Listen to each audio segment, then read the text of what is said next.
Le Real Madrid tente de recruter un gros joueur de première ligue. Et je ne comprends pas pourquoi ils vont le chercher lui. C'est un gros défenseur de première ligue avec une bonne qualité de relance, mais le Real a besoin d'un milieu de terrain et d'un attaquant. Il s'agit de Calafiori d'Arsenal, les amis. Le défenseur d'Arsenal avec son aisance technique plaît beaucoup au Real. Mais est-ce qu'ils ont vraiment besoin de ce profil? Je ne pense pas. Vous avez raté une actualité du Real Madrid? Bougez pas, c'est maintenant tout de suite. Breaking, Mourinho a demandé de signer Calafiori pour cet été. C'est une recrue qui veut vraiment obligatoirement et qui lui permettrait de pouvoir mettre en place son jeu.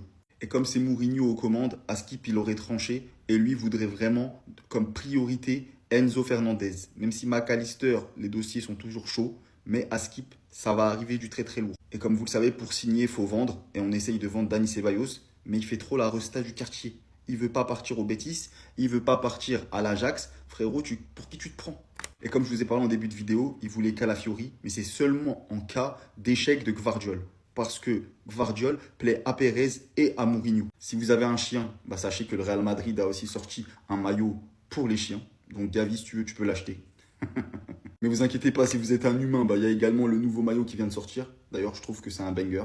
Et le meilleur pour la fin, Mourinho nous dit qu'il aurait trouvé une solution pour faire cohabiter Vinicius et Mbappé. Et d'ailleurs, bah, c'est sa principale préoccupation. Oui, ça c'est mon club, le Real Madrid. C'est toujours comme ça que nous avons retrouvé la lumière lorsque nous naviguâmes dans les abysses, en posant des talles. Le Real Madrid a proposé 150 millions pour Julián Alvarez. L'Atlético a refusé, mais ce n'est pas important. Ce qui compte, c'est l'intention. Florentino Pérez a décidé de ressortir le chéquier. Atlético a remercié le Real pour son offre, mais a refusé et demande le montant de sa clause, 500 millions. 500 millions. Mais ça, c'est le PIB du Gabon. Je connais mon club. Cela annonce de grandes choses. Si nous avons posé 150 millions d'euros pour Julián Alvarez, nous allons poser un billet colossal pour Michael Olise. Faut poser 700 millions. Je m'en bats les couilles. Faut rendre le Bernabéu. La formation, la planification sportive, la philosophie de jeu, tout cela ne nous a jamais intéressés au Real Madrid. Il n'y a qu'une chose qui nous a toujours fait gagner des titres. L'argent. Et je sens que cet été, nous allons en dépenser beaucoup. À la Marina Damas! Le Real de Madrid, des fois, je sais pas. À un moment donné, faut aller se faire foutre. Déjà, dans un premier temps, faire une offre 150 patates sur Alvarez pour que le club de ce dernier se moque de toi. Bien là, vous faites fort. Mais attendez, c'est pas tout. Le Real approche Arsenal pour un transfert estival du défenseur à 42 millions de livres sterling.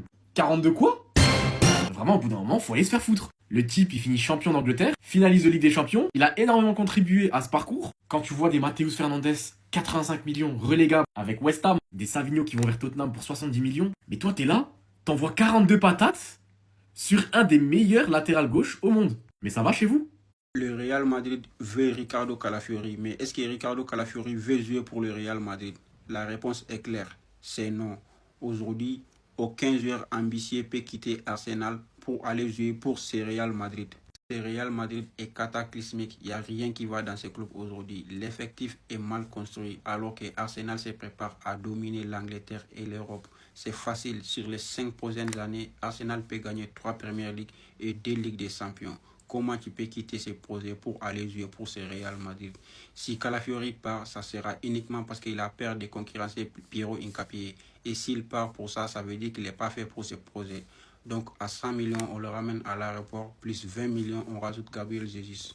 En fait, les gars, vous savez, ce qui me surprend le plus, c'est que on pensait que tout allait bien, allez, ça commençait à bien aller. Mikel Arteta, à la fin du match, enfin, pendant l'interview, il dit que Calafiori était blessé. Mais pourquoi Calafiori était blessé? Moi, je vous jure, quand il est sorti, je pensais que c'était juste un remplacement tactique que Arteta voulait mettre en place. Mais là, on apprend quoi? Calafiori est blessé. En fait, Calafiori, moi, je te le dis, hein, honnêtement, peut-être que je vais me mettre des quenouilles sur le dos et franchement, bon, c'est votre problème. Mais Calafiori, si c'est comme ça, gros, faut aller se faire foutre. Hein. À un moment donné, c'est bon. T'es bon quand t'es là, mais t'es jamais là. Tu fais 2-3 performances et après, tu pars. T'es plus là. On a besoin de ça? Et bon, White, je pense que les gars, c'est bon. Merci, White, pour les travaux. Franchement, merci pour ce que t'as fait pour Arsenal. Mais je pense que l'année prochaine, je te reverrai pas. Voilà, t'auras pas le nouveau maillot. Voilà. Ah ouais, ça doit pas être facile d'être supporter du Real Madrid. Hein. Imagine, t'es là, t'envoies 150 millions. 150 millions. Donc on parle d'une grosse somme. Une très très grosse somme. C'est là, ça rigole. Tu déposes 150 millions pour acheter un joueur. Et le club à qui t'as posé les 150 millions, il se tape des barres. Sur ton communiqué.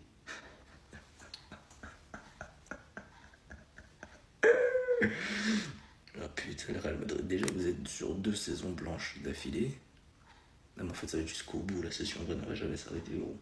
2 saisons blanches d'affilée. Et là, vous allez dire, vas-y, c'est l'été, Coupe du Monde, tranquille, on oublie un peu le Real. Bah, vous mangez ça. Ça doit pas être facile, hein. Ah, c'est pas facile, hein. Et je vous vois arriver à dire, oui, je suis pas pour le Barça. Je ne suis pas supporter barcelonais. Donc, voilà. Sinon, n'hésitez pas à vous abonner. On a hâte pour les vainqueurs l'équipe, c'est carré. Et les supporters madrilènes, force à vous l'équipe. Ça doit pas être facile. Encore une fois, ça doit pas être facile ce que vous vivez. Effectivement.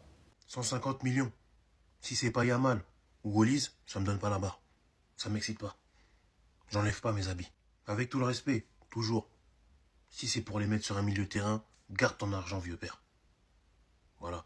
Si tu me ramènes Yamal ou Golise, ok, je suis hype. Ça fait longtemps qu'on n'a pas eu d'ailier droit. Un peu, voilà, qui tase.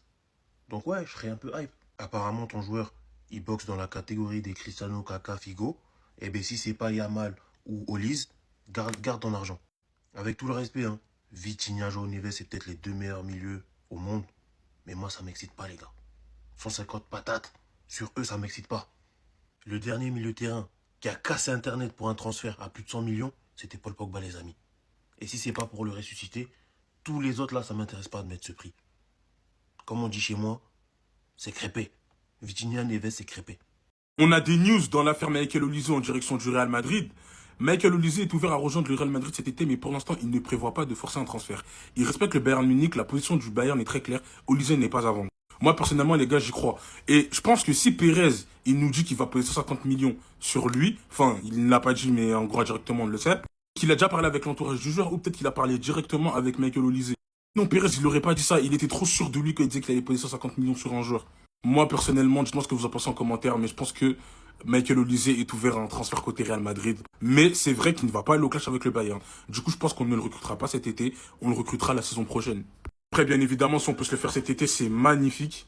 Mais voilà, je pense pas que le transfert soit impossible. Comme beaucoup veulent nous faire croire qu'il n'y a aucune chance que le Real Madrid recrute Michael Olise. Il veut pas venir au Real Madrid. Non, non, non, les gars. Il est ouvert à un départ. Du moins, c'est ce que je pense. Après, bien évidemment, je peux te tromper. Mais je pense qu'il est ouvert à un départ. Juste le Bayern ne veut pas le lâcher. Et c'est totalement normal. On verra comment ça se passe la semaine prochaine en espérant qu'on ait plus de news. N'oubliez pas que demain, on aura les résultats des élections entre Riquelme et Monsieur Pérez. Bon, c'est que c'est Pérez qui va passer, mais bon. Voilà, c'est important de le savoir. Dites-moi ce que vous en pensez en commentaire. N'hésitez pas à commenter, liker, partager, abonnez-vous et surtout, prenez soin de vous. Florentino a été réélu. Voilà. Logique, mérité. Il a déjà signé Konaté, Dumfries. Et on parle d'une star à 150 millions. On m'a parlé d'Olise. Possible, mais ça va être compliqué. On m'a parlé d'Alvarez. Surprenant vu que c'est deux clubs de Madrid. Compliqué. Mais les gars, il y a l'Here We Go déjà. Et le nom est sorti. Le nom est sorti, les gars. Here we go. Christian Bassogog, ailier droit qui peut jouer à gauche aussi, en pointe aussi, 22 ans, jeune talent du Cameroun qui est très rapide, polyvalent, costaud. Je pense que c'est l'arme fatale offensive qui manque au Real Madrid. Et here we go. Donc Pérez n'a pas menti quand il a dit qu'il en est une superstar. Une fois qu'il serait réélu, il a été réélu hier soir. Pas d'Olise, pas d'Alvarez, 150 millions. Il a dit que c'est une superstar du scalp de Cristiano Ronaldo. Hein. Et un joueur générationnel, il est là, devant vous. Christian Bassogog de son premier nom. Baou. Restez branchés, hein, parce que là, je peux vous dire que l'an prochain, devant là, ça va y aller. Hein. Et il pourra même donner des conseils à Mbappé. Parce que lui, il fait les replis défensifs. Ciao. Le Barça a un centre de formation qu'on connaît tous, c'est la Masia. Mais est-ce que vous savez que le Real Madrid, ils en ont deux? Le premier, la Fabrica, le deuxième, Liverpool. Non les gars, c'est une dinguerie comment Liverpool, c'est les timbres du Real. En fait, vous êtes le centre de formation du Real. C'est trop, ils vous volent tous vos joueurs. À chaque fois qu'un joueur est signé à Liverpool, hein, ils ont juste à attendre que le joueur ait fini son contrat et ils vont le chercher gratuitement. C'est tout le temps comme ça les gars. L'année dernière, Trent Alexander-Arnold, cette année Konaté, deux défenseurs. Et un qui a passé toute sa vie au club. Et d'un coup, il décide de retourner sa veste et de les quitter pour un vieux Real Madrid en plus. Et le pire, vous savez c'est quoi? C'est que même quand Liverpool s'intéresse à un joueur, le Real Madrid ils vont aussi saboter. En fait, c'est vraiment le centre de formation. Ils scoutent les joueurs à la place du Real Madrid, c'est tout. Et vous savez c'est quoi le pire? C'est que même au football, il les tabasse sévèrement. C'est-à-dire qu'en fait, c'est vraiment les centres de formation en fait. Finale des champions, il leur en donnait 2. Et quand il les croise en phase finale, il les fouette aussi, il leur met des 5 de Anfield et ils en ont rien à foutre. Non, vraiment, c'est sale, c'est vraiment sale.